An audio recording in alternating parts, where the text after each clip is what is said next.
Hello there. I'm Robert Martinez, state historian of New Mexico, and this is New Mexico History in 10 Minutes. I just want to say a couple things before I get started to clarify. I've had some questions come my way. First of all, the Visigoths, who came into Spain in the 400s, they were Germanic barbarians. They came out of what's now Germany, France, that part of the world, and they spilled over the Pyrenees Mountains, a huge mountain range that cut Spain and Portugal off from the rest of Europe, essentially. And they came in the 400s, and they were brought with them, they were carrying, you could say, Arianism. That is not the same thing as the Aryan movement of Nazi Germany in the 1930s and the 1940s. No, it's very different. This was a Catholic heresy, a Christian heresy, taught by a priest named Arius.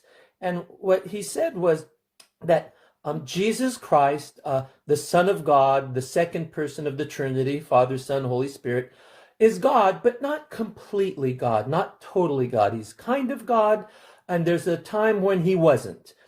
He's not eternal. So this is a heresy, and this is the version of Christianity that was brought to Spain in the 400s. Eventually, the Visigoths converted to Orthodoxy, but that's where we get this idea in the creed, credo, I believe, that's what it means in Latin, the creed that all Christian churches say, and it's essentially the idea of who God is and what Christians essentially are supposed to believe in. If you've heard it, it goes something like, I believe in one God, the Father Almighty, but when it gets to Jesus, it says, God from God, light from light, and if you didn't get it that time, true God from true God, begotten, not made, consubstantial with the Father, of the same substance as the Father, equal to the Father, the same. This was the Council of Nicaea in 325, really just hammering the point against Arius and his movement, okay? So that's where that comes from, and that's the movement that was in Spain, okay? So let's talk about Spain in Mexico. What's going on there? Let's remember, Spain had a 700-year conflict between Muslims and Christians, between Islamic people and Catholic people. And after 700 years of blending and coexisting and fighting and loving, in 1492, Spain says to the Jews and Muslims of the area, you either convert to Catholicism or leave. They had their reasons, probably a little harsh for us these days, but I like to tell people, please be careful not to judge our ancestors too harshly. It's like going to a foreign country. They did things differently over there back then. And the Catholics were afraid that the Jews might bring the Ottoman Muslim Turks into Spain.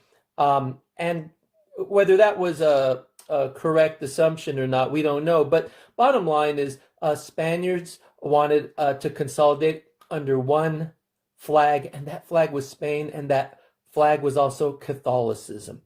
So once the Muslims were defeated at Granada in 1492, the Spaniards were on a roll. Think about the United States in the 1800s with Manifest Destiny, the idea that God chose the United States to reign from sea to shining sea. Well, the Spaniards invented it first, okay? What they thought was that God had chosen them because of their victories over Islam to rule the world, essentially.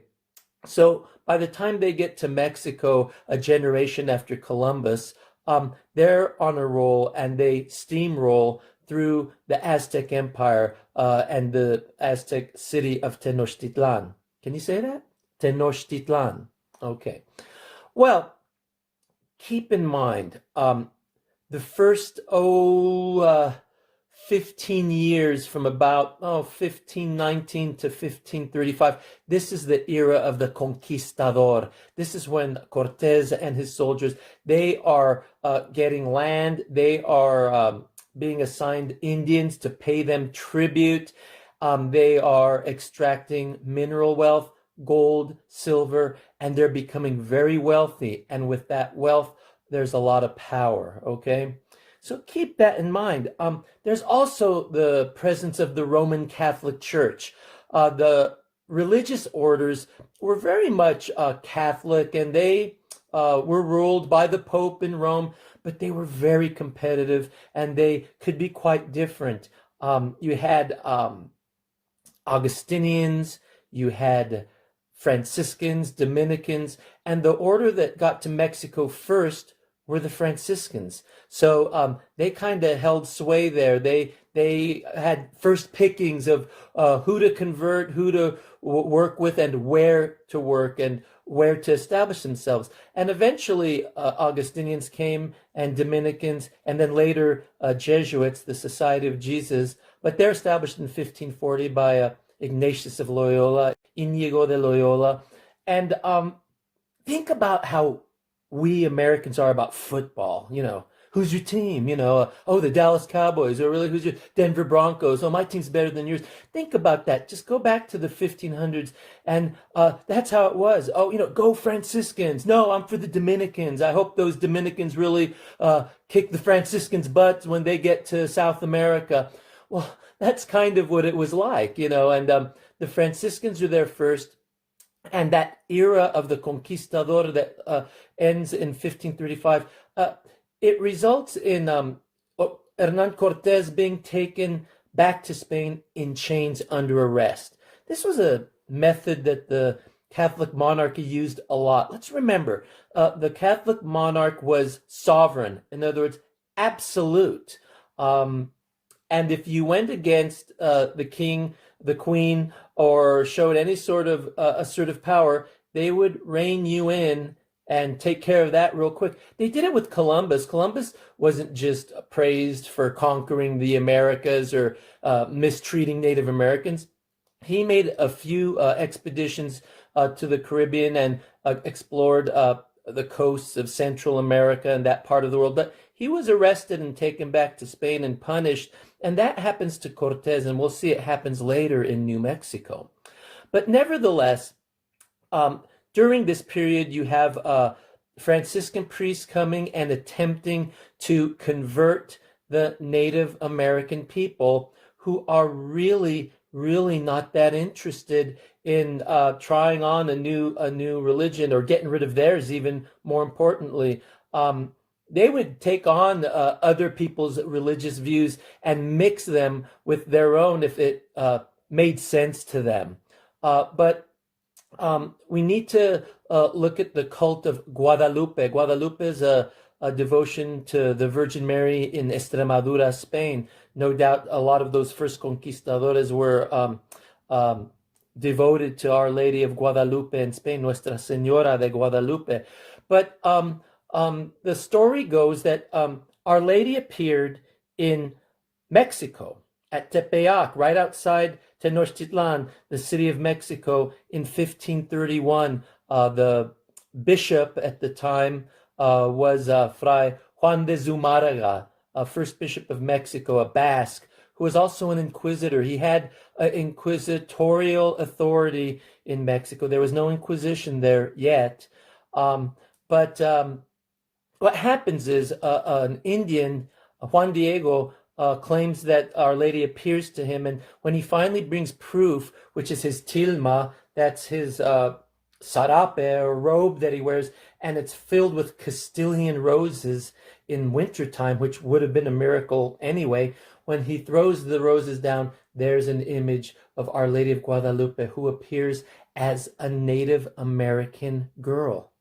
Okay, so this was important because this means that the new religion isn't just for the conquerors, it's also for the mestizo people, which are starting to grow, that population of half Indian and half Spanish, and for the Indians, okay? Because these people needed hope.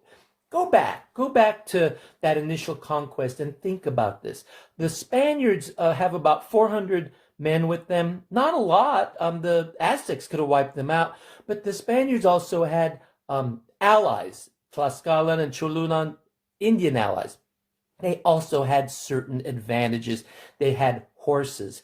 The Aztec native people had never seen horses, so this was very freaky to them. And the men were wearing armor, and they had steel swords, other weapons that they didn't have. They had clubs with obsidian rock, very formidable, but a sword could just cut through a human being, cut off limbs.